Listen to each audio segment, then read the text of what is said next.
और ध्यान से मेरी बातों को सुने ताकि आपको कुछ समझ में आए। चीज़ों को रिवाइज करने की कोशिश करें और याद रखें कि मैं क्या लिख रहा हूँ, क्योंकि ज़्यादातर पोर्शन किसी भी प्रोग्रामिंग लैंग्वेज का याद ही करना पड़ता है। लॉजिक का काम वहाँ पे भी नहीं है, लॉजिक हम आगे सीखेंगे जब हम कुछ नए चीज़ें सीखेंगे, जैसे कि कोई प्रिंट करना हो गया, कोई पैटर्न हो गया, या फिर कोई कॉम्प्लेक्स कैलकुलेशन या इक्वेशन को सॉल्व करना हो गया। पर अभी आप बेसिक पढ़ रहे हैं तो बेसिक में कुछ चीज़ें याद करने वाली होती हैं, जैसे कि प्रिंट एफ का यूज़ क्यों करते हैं ये आपको पता होना चाहिए। परसेंटेज एफ क्या होता है, यहाँ पे मैंने मल्ट टी ही क्यों लिखा है, यहाँ पे मैं अगर राम लिख दूँ तो क्या हो जाएगा, तो कोई फ़र्क नहीं पड़ेगा, ये आपको पता होना चाहिए। मैं यहाँ पे राम लिखूँ या फिर मारा लिखूँ कोई दिक्कत नहीं है। अच्छा, मारा से कोई कहानी याद आई हो तो अच्छी बात है, तो प्रोग्राम सही कर देते हैं अपना। तो देखो, आज मैं तुमको बताने वाला हूँ यहाँ पर कि यूज़र से इनपुट कैसे लेना है। सी प्रोग्रामिंग में यूज़र से इनपुट लेने के लिए दो तरीके होते हैं या दो फंक्शन होते हैं। तो मैं नया प्रोग्राम बना लेता हूँ, क्लास 3.c क्यों लिखा है ये तुमको मालूम होना चाहिए। बेसिक स्ट्रक्चर क्या है प्रोग्राम का ये मैं 2 वीडियो में बता चुका हूँ, तो इस बार मैं इसको कॉपी करने वाला हूँ, क्योंकि 2 वीडियो में मैंने सेम चीज़ बताई है कि इंक्लूड क्या है, मेन क्या है और डेटा टाइप्स क्या होते हैं। बाकी हम लिखते हैं, ठीक है। कर्ली ब्रैकेट का एक बार और बता देता हूँ कि मेन फंक्शन सबसे पहले कॉल होता है और मेन फंक्शन के अंदर जो होगा सिर्फ वही एग्जीक्यूट होगा, बाकी कुछ भी प्रोग्राम एग्जीक्यूट नहीं करेगा जब तक कि वो मेन फंक्शन में बुलाया ना गया हो। ये टर्म क्या है ये थोड़ा बाद में समझ में आएगा, बुलाना, बुलाते कैसे हैं ये हम पढ़ेंगे फंक्शंस में। आज मैं तुमको इनपुट और आउटपुट सिखाने वाला हूँ बेसिक, ठीक है। यानी कि इनपुट यूजर से कैसे लेंगे, कैसे कहोगे भाई आपका नाम क्या है, हेलो खाना खाने चलोगे क्या, तो ये सारी चीज़ें कैसे पूछोगे किसी यूज़र से as a programmer, as a developer.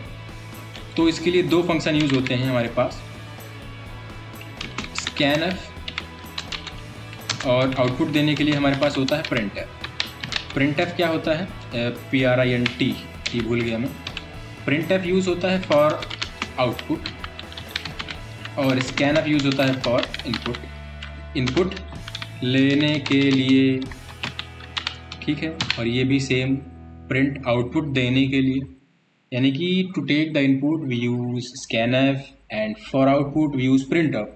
और यहाँ पे एक इम्पॉर्टेंट यूज़ होगा हमारे पास जो मैंने तुमको लास्ट क्लास में बताया था, 1 मिनट कहाँ चला गया वो, फॉर्मेट स्पेसिफायर्स का।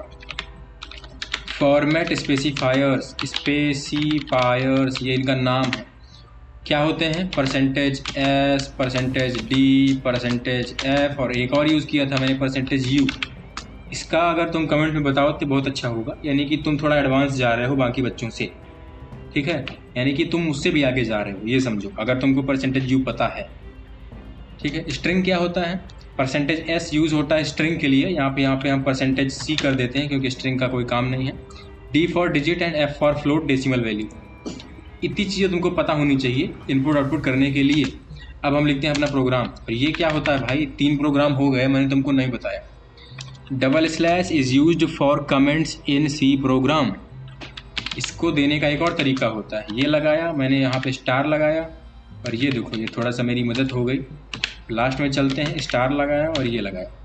ये हमारे क्या है, ये सारे के कमेंट्स करने के 2 तरीके हैं। ये हमारा मल्टी लाइन कमेंट का तरीका है जो मैंने आखिरी में लिखा, स्टार वाला, /* और जो भी अंदर लिखोगे वो सारा क्या है, मल्टी लाइन कमेंट है, यानी कि मैं यहाँ पे इसे कर सकता हूँ। सिंगल लाइन कमेंट क्या होते हैं, // लिखा, जो लिखना था लिखा, अगली लाइन पे प्रोग्राम लिखोगे, कमेंट खत्म, ठीक है। ये थोड़ा मैं हटा देता हूँ क्योंकि मुझे नहीं लगता कि कुछ ज़रूरत होगी इसकी, या फिर रहने दूँ, चलो रहने देता हूँ, तुम्हारे काम आएगा। तो आ जाओ देखते हैं इनपुट आउटपुट का यूज़ कैसे करते हैं। इतना चीज़ें समझ में आ गया तुम लोगों को। यहाँ पे क्या है, %c, d और f। तो स्ट्रिंग का प्रोग्राम जो करने वाले थे वो नहीं करेंगे क्योंकि थोड़ा अभी मैंने कुछ बताया ही नहीं है, तो वो थोड़ा कॉम्प्लेक्स हो जाएगा क्योंकि उसके लिए एरे पढ़ना पड़ता है। तो आ जाओ इंटीजर के साथ ही खेलते हैं हम लोग। तो स्कैन f करेंगे, या फिर पहले प्रिंट करते हैं, प्रिंट f क्या करेंगे, इनपुट टू नंबर्स, ठीक है। तो 2 नंबर्स यूज़र इनपुट करेगा। इनपुट करने के लिए हमको क्या करना पड़ेगा, स्कैन f लगाना पड़ेगा, और इसके 2 तरीके होते हैं, %d और स्पेस दे के एक बार और %d दे दो। और यहाँ पे हमको क्या डिफाइन करना पड़ेगा, हमारा डेटा टाइप और वेरिएबल नेम। इंटीजर आएगा, इंटीजर ए आएगा और इंटीजर बी आएगा। अब देखो इसी प्रोग्राम को थोड़ा सा और घुमाऊंगा और कॉम्प्लेक्स करूंगा ताकि तुम समझ पाओ कि आगे होगा क्या। ठीक है, यहाँ पे किया address of a comma address of b, ये लो। तो हमारे दो तरह के आर्गूमेंट्स हो गए, यानी कि क्या इनपुट लेना है, जितने परसेंटेज डी यहाँ पे डालोगे, जितने ही डेटा टाइप तुमको लेने हैं प्रिमिटिव, अरे फॉर्मेट स्पेसिफायर जितने यूज़ करोगे उतने ही तुमको एड्रेस पे वैल्यू स्टोर भी करानी पड़ेगी। ठीक है, इसको बंद कर देते हैं और प्रिंट करके देखते हैं इनपुट क्या आया है, बस वो। तो प्रिंटर हमेशा की तरह format specifier percentage D comma लगा दिया मैंने, फिर से परसेंटेज डी, क्या प्रिंट कराना है, और ए और बी की वैल्यू प्रिंट करानी है। और ये लो हमारा प्रोग्राम, इनपुट और आउटपुट का बेसिक प्रोग्राम खत्म हो गया। इतना आसान था। मैं तुमको समझाता हूँ क्या हो रहा है, पर पहले आउटपुट देख लेते। तो देखो कह रहा है इनपुट 2 नंबर्स, मैंने दिया 8, फिर मुझको इंटर हिट करना पड़ेगा, फिर एक और बार नंबर के लिए कहेगा तो 9, और ये देखो मैंने कहा 8 और 9, तो पहला नंबर 8 था, दूसरा नंबर 9 था, तो उसने आउटपुट में क्या दे दिया हमको 8,9।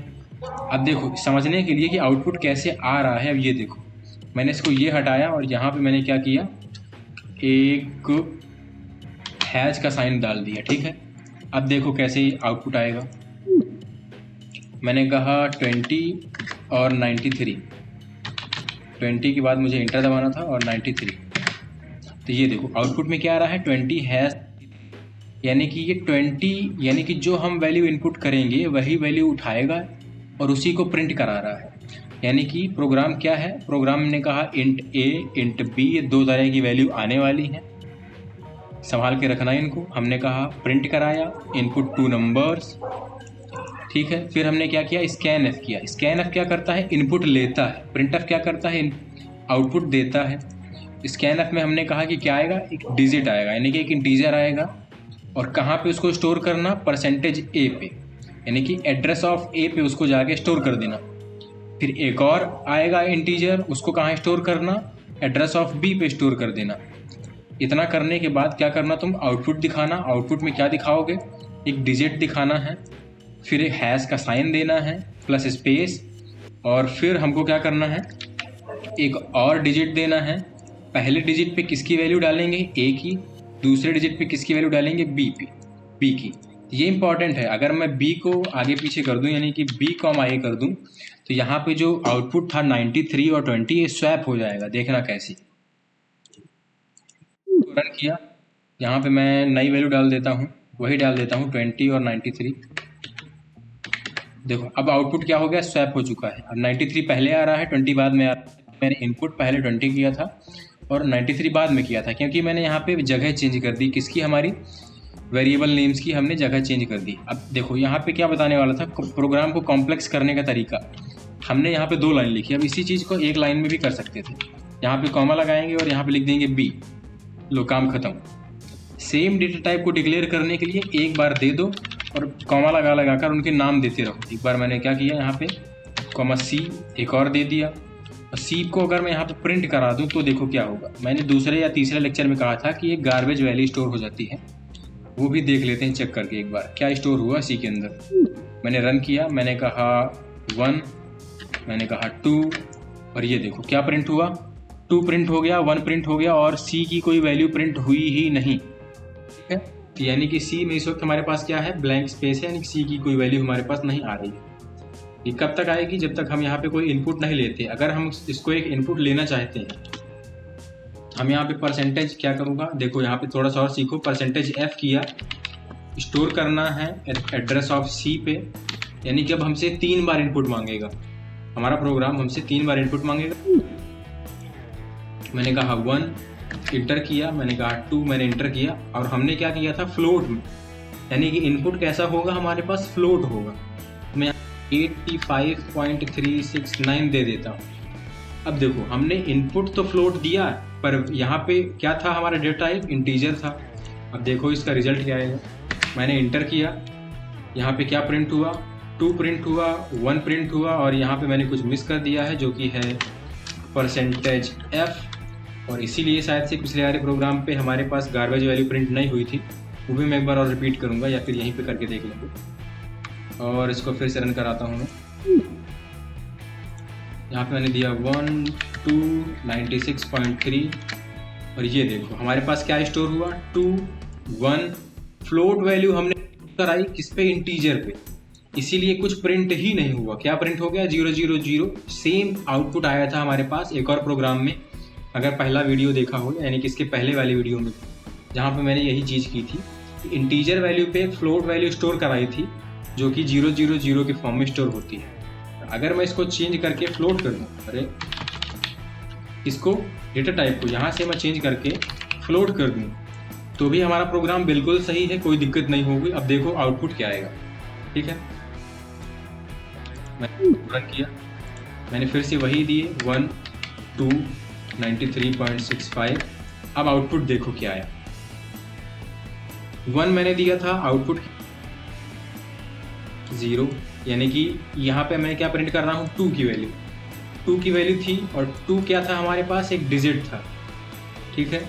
हमने क्या कहा कि एक डिजिट आएगा उसको प्रिंट कर देना, एक डिजिट के फॉर्म में इनपुट आएगा उसको उठा के कहाँ डाल देना, फ्लोट में, ठीक है। यहाँ पे क्या प्रिंट हुआ 0, यहाँ पे हमारे पास क्या प्रिंट हुआ 917550 जो कि वैल्यू किसकी है 1 की, यानी कि उसने क्या किया ए को उठाया, कहाँ पे डाला, डिजिट पे डाला, डिजिट को कन्वर्ट कर दिया किस पे, फ्लोट पे। और जो फ्लोट की वैल्यू थी जो कि %f था, वो देखो क्या हो रहा है।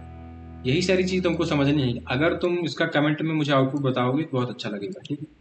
अब इस प्रोग्राम को बिल्कुल सही करते हैं, यानी कि जो डिजायर्ड आउटपुट आना चाहिए था उसको देखते हैं। हमने यहाँ पे फ्लोट किया था तो हमको इनपुट भी किस फॉर्म में लेना पड़ेगा, फ्लोट के फॉर्म में लेना पड़ेगा। हमने यहाँ %f किया, आउटपुट भी फ्लोट के फॉर्म पे ही देना पड़ेगा, हमने यहाँ %f किया। अब सारी चीज़ें देख लेते हैं, इसको फिर से रन कराते हैं। प्रोग्राम पहले भी सही था, प्रोग्राम अब भी सही है, बस फ़र्क क्या है, कंपाइलर को समझने की ज़रूरत है, कंपाइलर इसको कैसे समझता है। ये थोड़ा सा लेक्चर काफ़ी ज़्यादा कॉम्प्लेक्स हो रहा है। देखो 1 दे देता हूँ इनपुट, 2 दे देता हूँ, 93.6 दे देता हूँ, क्या 93.6 को कन्वर्ट कर दिया इसने किस पे, 93.599999, यानी कि इसका एवरेज की तरह निकाला, ठीक है। यानी कि राउंड ऑफ करने पे क्या आएगा 93.6। 1 को क्या किया इसने, कन्वर्ट कर दिया फ्लोट पे, 2 को कन्वर्ट कर दिया फ्लोट पे। ये होता है हमारे पास डेटा टाइप कन्वर्जन सी पे, जो कि एक इम्पॉर्टेंट कॉन्सेप्ट है। अभी फ़िलहाल के लिए हम समझ रहे थे सिर्फ इनपुट और आउटपुट देना, तो डेटा टाइप कन्वर्जन पे ध्यान मत देना तुम लोग, क्योंकि यहाँ पे मैं आगे तुमको बताऊँगा ये कैसे होगा, इसीलिए मैंने इसके पिछले वाला क्वेश्चन स्किप करने की कोशिश की थी। तो इनपुट और आउटपुट कैसे देना है वो समझ गए होगे, यहाँ पे फॉर्मेट स्पेसिफायर का यूज़ कैसे करना है वो समझ गए होगे। बस इतना ही समझाना था। मिलते हैं अगली वीडियो पे, तब तक के लिए bye bye. Like share subscribe जरूर करें, दोस्तों को भेज दो, गर्लफ्रेंड को भेज दो, कहीं भेज दो।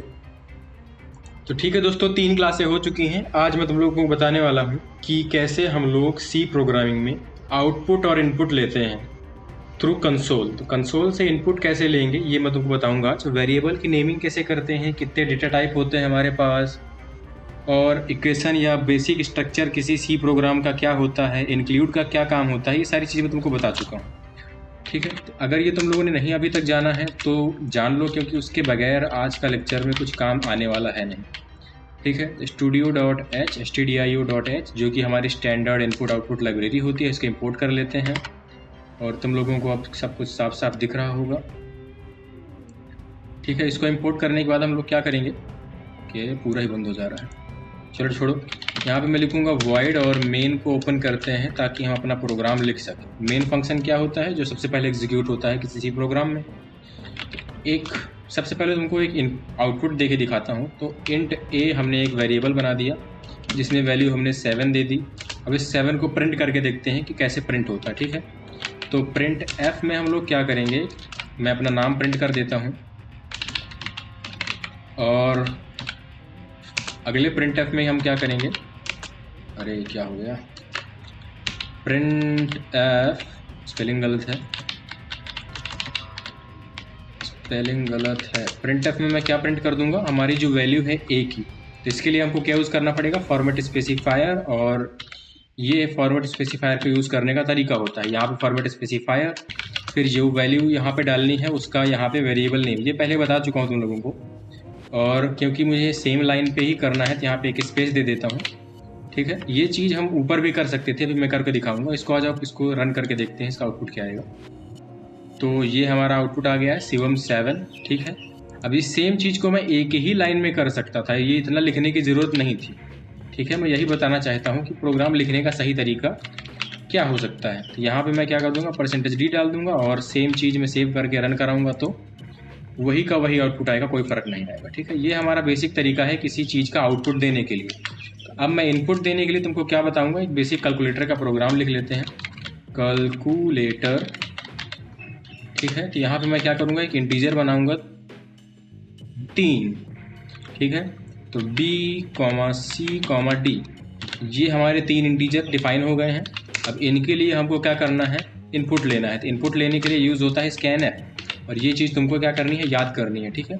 scanf जैसे printf यूज़ होता है आउटपुट दिखाने के लिए, scanf यूज़ होता है इनपुट लेने के लिए।